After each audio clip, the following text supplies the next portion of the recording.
আশা করি সকলে ভালো আছেন। এইমাত্র পাওয়া আবহাওয়ার সর্বশেষ আপডেট নিয়ে হাজির হয়েছি।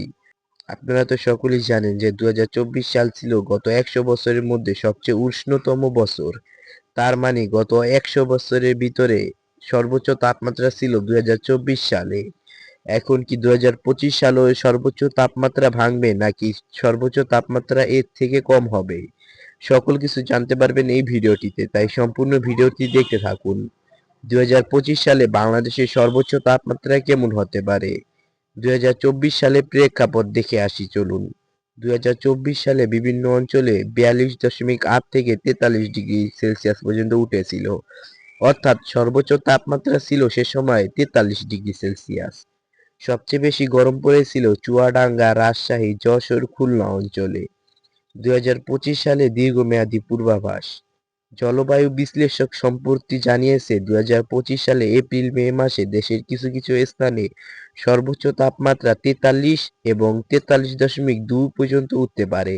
অর্থাৎ ২০২৪ সালের রেকর্ডও ভেঙে ফেলবে। তবে কিছু প্রেক্ষাপটে জানা যাচ্ছে যে যদি বৃষ্টি হয় তাহলে ৪২.৫ ডিগ্রি সেলসিয়াসে উঠবে সর্বোচ্চ। বিশেষ দৃষ্টিভঙ্গি। ২০২৫ সালে এল নিনো দুর্বল হয়ে পড়বে, তাই নিউট্রাল অবস্থায় থাকবে। তাই ২০২৪ সালের মতো চরম গরম প্রবাহ আশঙ্কা থাকলেও সেটি কিছু কম হতে পারে। তাপমাত্রা অঞ্চলভেদে আলাদা হবে, যেমন রাজশাহী, চুয়াডাঙ্গা অঞ্চলে ৪৩ বা তার থেকে বেশি তাপমাত্রা উঠবে এবং ঢাকায় থাকতে পারে ৪০ বা ৪০-এর নিচে। কক্সবাজার, রাঙ্গামাটি, চট্টগ্রাম এই সকল অঞ্চলে সর্বোচ্চ তাপমাত্রা ৩৫ থেকে ৩৭ ডিগ্রি তাপমাত্রা উঠতে পারে।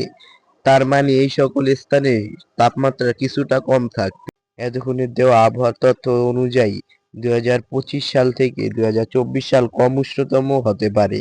তার মানে ২০২৫ সাল সর্বোচ্চ উষ্ণতম বছর হতে পারে। তাই সকলে এখনই ব্যবস্থা গ্রহণ বা সতর্ক হয়ে পড়ুন। আমরা যতই তাপমাত্রা তাপমাত্রা বলি, দিন শেষে এর জন্য আমরাই দায়ী।